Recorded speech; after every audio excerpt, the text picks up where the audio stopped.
Good morning. Hope you have your coffee ready and we can have our conversation again today. So first I want to say thank you to everybody that watched my video yesterday and to those who commented and my new subscribers. Welcome to my channel. Thank you so much. It meant a lot to me. And I'm hoping that today will be helpful to you. So today I want to talk about the eye of the storm.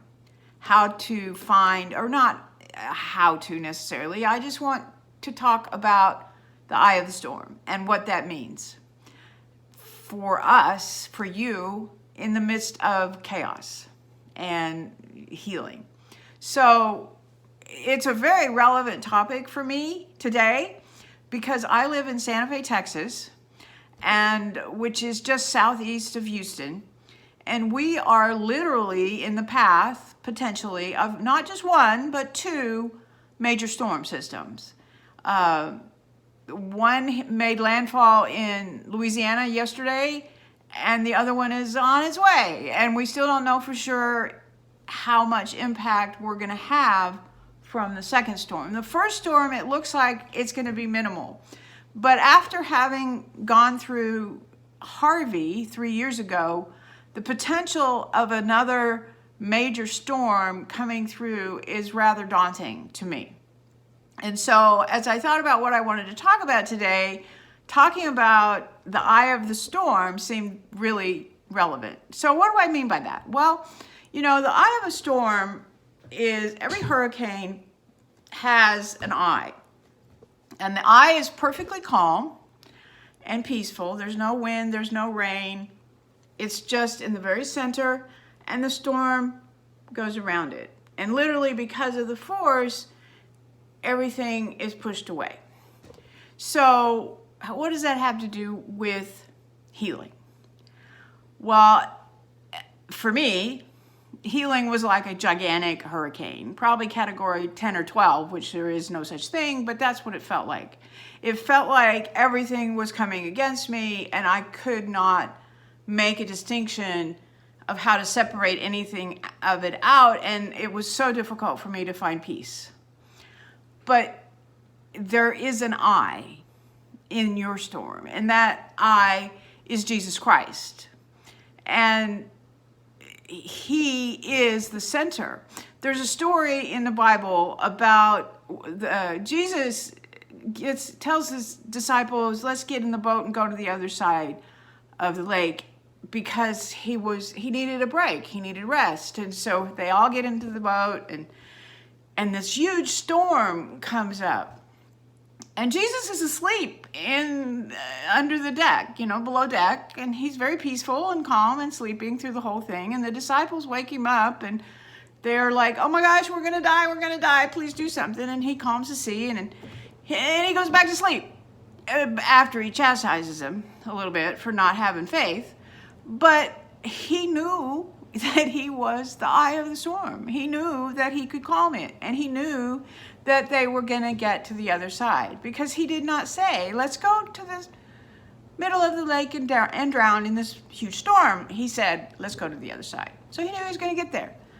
And he is the center. He was the center. He was the calm in the midst of that storm. And for me, as a child, I met Jesus when I was about 4 years old in Sunday school. And he became very real to me at that very young age. And the fact that I believed in him, that I looked to him for that peace and that calm, is really what sustained me throughout my life. And even as I was healing, I would find God spots, what I call God spots. And they were always in nature. They were places where I felt I could draw apart and just be alone with God and talk and listen to music and experience his presence. And for me, those were the times that I could find peace, that I found the eye in my storm. And so I encourage you to look for that eye. Look for that calm. Don't the chaos is going to be there. And you need a break. You need the calm.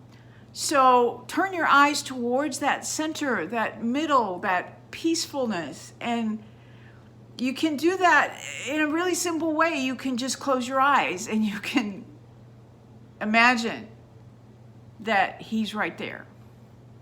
And you can imagine that he is battling that storm that's whirling around you and keeping it from getting to you and devouring you.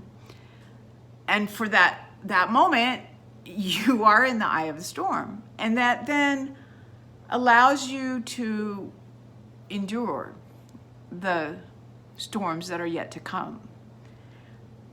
So I just encourage you to remember that there is an eye in every storm, that the circumstances around you are going to be there and they're going to whirl and they're going to come at you. But if for a brief moment you can draw apart and you can be in the eye with Christ, it's not going to change what's happening around you, but it will change how you experience it, even if it's just for a moment. And that might give you the strength to keep going. And that's my hope. Just my thoughts. Hopefully they are helpful to you. Please subscribe below if you'd like to know more and see more. Leave a comment and I will try to answer it or address your issue or your thought. I do not claim to have all the answers.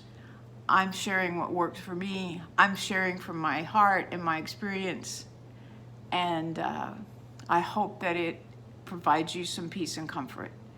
And I just like to close by saying that there's a song, one line of it, that's always meant something to me. And it's turn your eyes upon Jesus, look full in his wonderful face, and the things of this world will go strangely dim in the light of his glory and grace. Have a wonderful day. Please subscribe, and I will talk to you again soon.